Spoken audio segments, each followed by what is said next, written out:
Hai guys, selamat malam semuanya. Apa kabar? Kembali lagi bersama saya Indra. Film kali ini akan bercerita mengenai kisah dari pasukan SWAT yang membantu seorang pria untuk menyelamatkan adiknya yang diculik oleh kelompok mafia terbesar di Meksiko. Bagaimana cerita lengkapnya? Yuk tak usah berlama-lama, mari langsung saja kita masuk ke dalam isi ceritanya.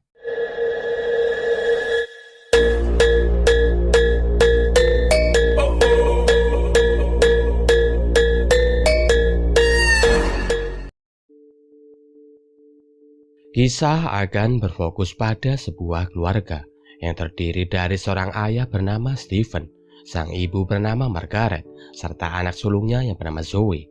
Mereka sedang dalam perjalanan pulang setelah selesai berlibur. Namun sayangnya, di tengah perjalanan, mereka mengalami sebuah kecelakaan yang mengakibatkan Steven serta Margaret harus tewas.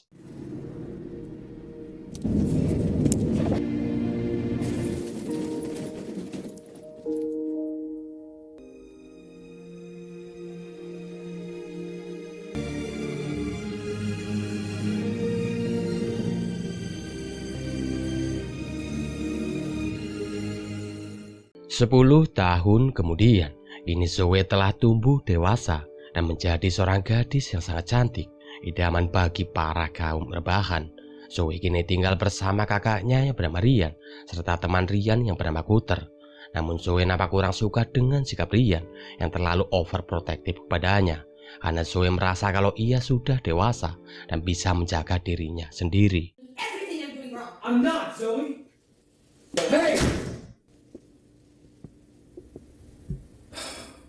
Ryan kemudian pergi ke sebuah gereja dan menemui seorang pastor bernama Dave. Di sana Ryan menceritakan masalahnya dengan Zoe yang tidak mau mendengarkan semua ucapannya. Ryan meminta saran kepada Dave agar ia bisa mengatasi masalah itu. Dave berkata kepada Ryan jika Ryan harus sabar untuk menghadapi sikap Zoe, karena bagaimanapun kini Zoe adalah tanggung jawabnya setelah kematian dari Steven serta Margaret 10 tahun yang lalu.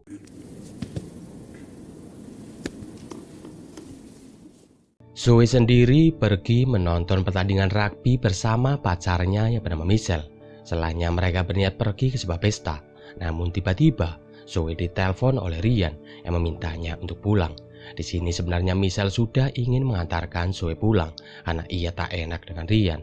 Namun Zoe yang ingin membuktikan kepada Ryan jika ia sudah dewasa dan bisa menjaga diri, ia pun mengajak Michelle untuk tetap pergi ke pesta itu. Let's go to the party. Di sana Zoe terlihat sangat mesra dengan Michelle. Namun tak lama Michelle izin ke Zoe untuk pergi ke WC.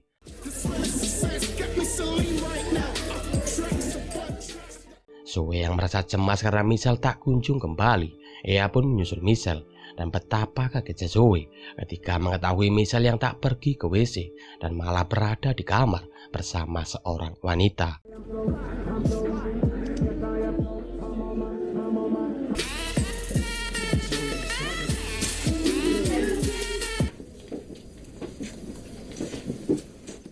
Michelle yang malu telah dipermalukan oleh Zoe di depan semua teman sekolahnya. Ia pun marah pada Zoe dan pergi meninggalkan Zoe begitu saja. Tak lama Zoe dihampiri oleh seorang pria yang menawarkan diri untuk menghantarkan Zoe pulang. Namun Zoe menolaknya dan berusaha menelpon Ryan agar ia menjemputnya. Sayangnya Ryan tidak mengangkat telepon itu. Dan tiba-tiba...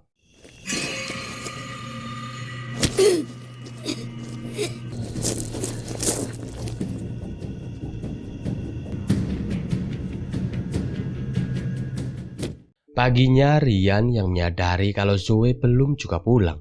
Ia nampak sangat panik. Kepanikan itu bertambah ketika Ryan melihat panggilan tak terjawab dari Zoe tadi malam. Ryan kemudian tak sengaja melihat nomor telepon milik Michelle yang ada di kamar Zoe. Di sini ia pun langsung menelpon Michelle. Namun dalam telepon itu, Michelle mengatakan kalau ia tidak tahu di mana Zoe sekarang karena tadi malam ia pulang lebih awal. Ryan kemudian berusaha menelpon semua teman dari Zoe yang ia kenal. Namun sama saja, ia tidak mendapat informasi apapun tentang Zoe. Rian yang merasa jika telah terjadi apa-apa dengan Zoe, ia pun menelpon pihak polisi untuk melaporkan jika adiknya telah hilang. Namun pihak polisi Meksiko tidak menanggapi laporan dari Rian karena aturan di negara bagian Meksiko, jika seseorang tak kunjung kembali ke rumah selama 2 kali 24 jam, maka ia baru dinyatakan hilang. Get your ass out there and find my sister. Tak lama Michelle datang ke rumah Rian dan memberitahunya jika semalam ia telah meninggalkan Zoe dalam sebuah pesta. Michelle juga sempat melihat seorang pria yang berusaha mendekati Zoe ketika ia pergi. Rian yang mendengar hal itu, ia pun segera mengajak Michelle untuk pergi ke TKP.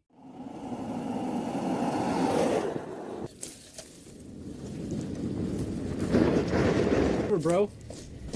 Zoe, you in here? Hey. Sesampainya di sana, Rian langsung bertanya mengenai siapa pria yang semalam berusaha mendekati Zoe, di mana Rian mendapat informasi mengenai seorang pria bernama Marty yang merupakan pengelola klub striptease di dekat danau. Rian kemudian mengirim pesan kepada Cutter untuk bertemu di klub itu. Well, I better make sure he's okay. Rian yang telah sampai di TKP bersama dengan Michelle, ia menemukan Zoe yang sedang disekap. Di sana juga ia melihat beberapa orang gadis yang disekap sama seperti Zoe.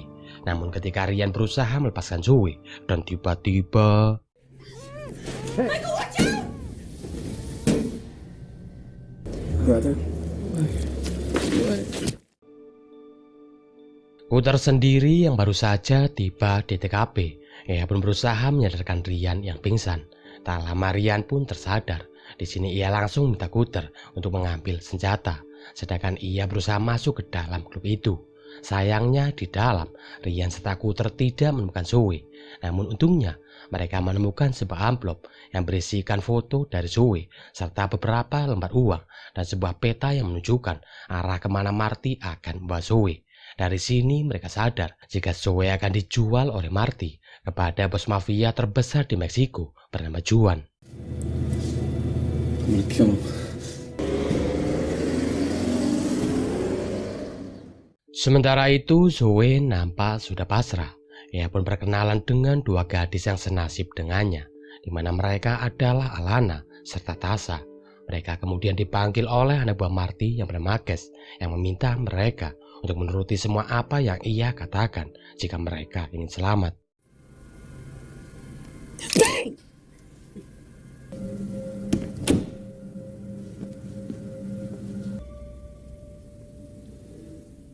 Alana yang menyadari jika ini adalah kesempatan mereka untuk kabur. Ia pun minta Tasha untuk keluar dari mobil itu serta mencari bantuan. Di sini Tasha pun langsung keluar dan berlari sekuat yang ia bisa. Sayangnya hal itu ternyata diketahui oleh Marty.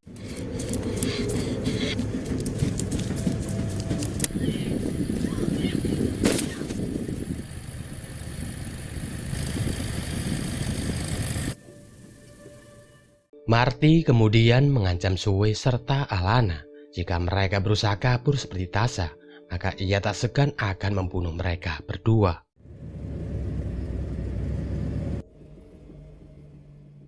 Sementara itu di tempat lain, Rian, Cutter serta Michelle yang sedang dalam perjalanan.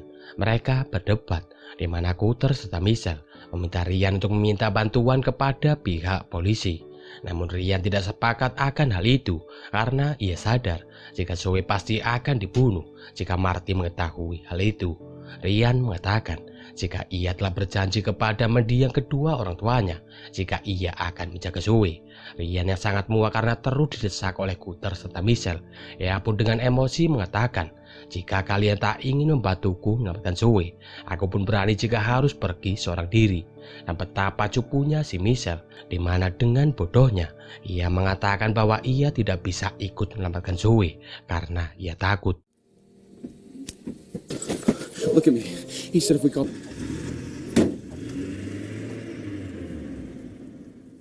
Kembali kepada Zoe, di mana ketika ia membuka korden jendela, ia tak sengaja menemukan sebuah ponsel. Di sini ia pun segera mengirimkan pesan kepada Rian kalau sekarang ia berada di Marshall. Rian yang mendapat pesan itu, ia pun membalas pesan itu jika ia akan segera datang. He's coming.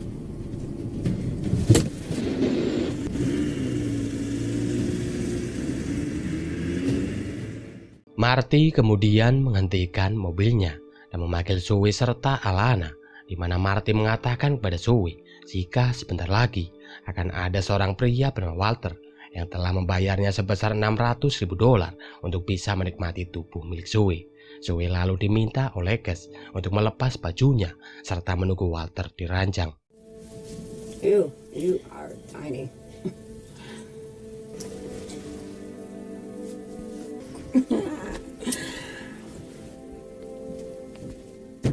Tak lama datanglah si Walter.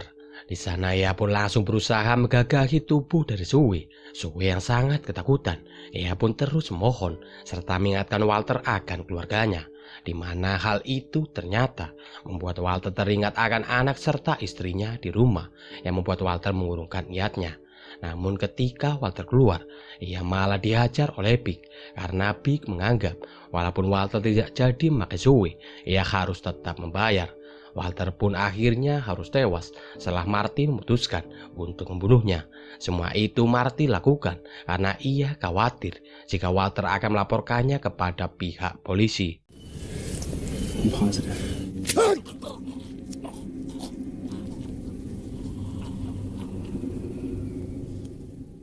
Singkat cerita, Ryan serta Cutter pun sampai di TKP. Namun ternyata hal itu telah diketahui oleh Marty. Di sini terjadilah aksi tembak-menembak serta adu mekanik di antara mereka.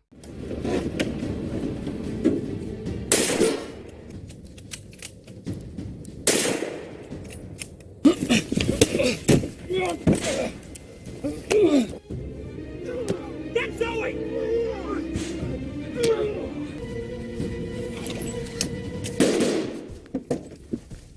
I'm in your ear.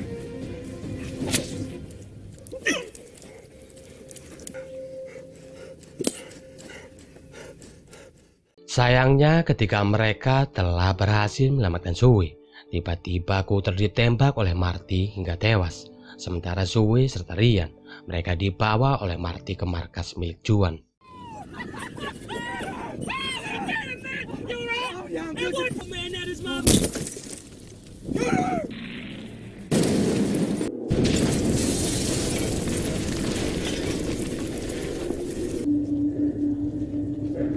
Let's go for a ride.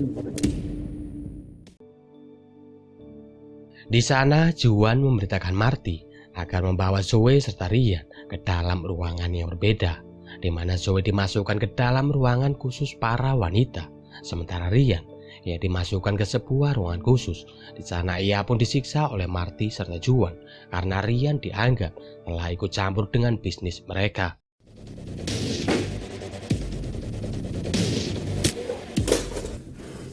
Good luck with that.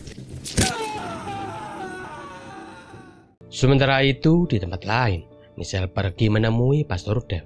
Di sana Michelle memberitahu Pastor Dev jika Zoe telah diculik oleh mafia. Michelle juga menunjukkan barang bukti, yaitu sebuah foto milik Zoe ketika ia disekap. Di sini Pastor Dev pun langsung melaporkan hal itu kepada pihak polisi. Ia juga mengatakan jika ia memiliki barang bukti berupa sebuah foto. Kepala polisi yang mendapat laporan itu, ia pun langsung meminta bawahannya untuk menghubungi FBI serta pasukan SWAT untuk menuju ke TKP. Give me the FBI, get the captain of the SWAT team right now. Zoe sendiri yang mendengar seorang bocah terus menangis karena ketakutan. Ia pun berusaha menenangkan bocah itu serta mengajaknya untuk kabur. Sayangnya hal itu diketahui oleh anak buah dari Juan. Namun di waktu yang sama, untungnya tim SWAT ternyata telah sampai di lokasi.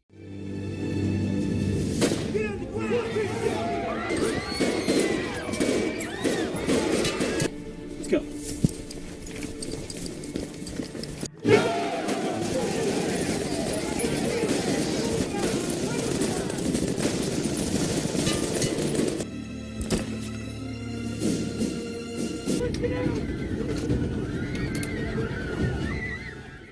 Juan yang mendapat kabar jika markasnya telah digerebek oleh pasukan gabungan, ia pun segera pergi dari tempat itu. Tak lama tim SWAT pun berhasil menemukan Ryan dan langsung menyelamatkannya. Zoe sendiri yang telah bersama pasukan polisi, mereka dihadang oleh Juan yang berhasil membunuh dua polisi itu. Hands! Hands!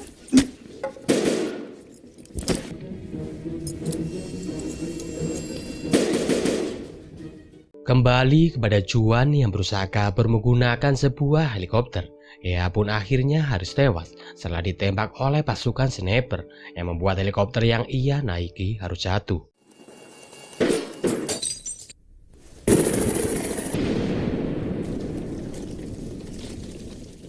Sementara itu, Ryan yang melihat Zoe sedang dikejar oleh Marty. Ia pun langsung mengejarnya masuk ke dalam hutan. Tak lama Ryan berhasil menyusul Marty dan langsung menyerangnya. Di sini terjadilah adu mekanik di antara Ryan serta Marty.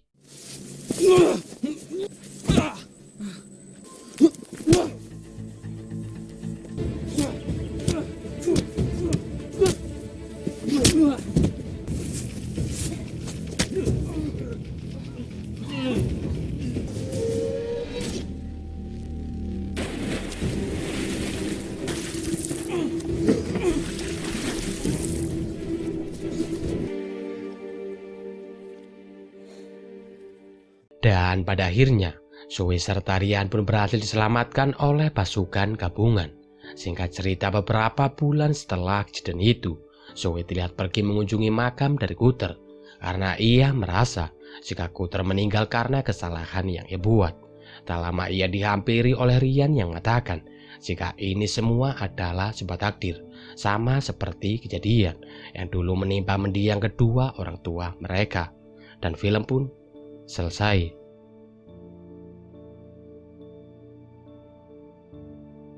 Oke, mungkin cukup sekian video dari saya kali ini. Saya ucapkan terima kasih bagi kalian yang telah menonton video ini sampai selesai. Saya Indra undur pamit. Assalamualaikum warahmatullahi wabarakatuh. Dan sampai jumpa di video selanjutnya. Bye-bye.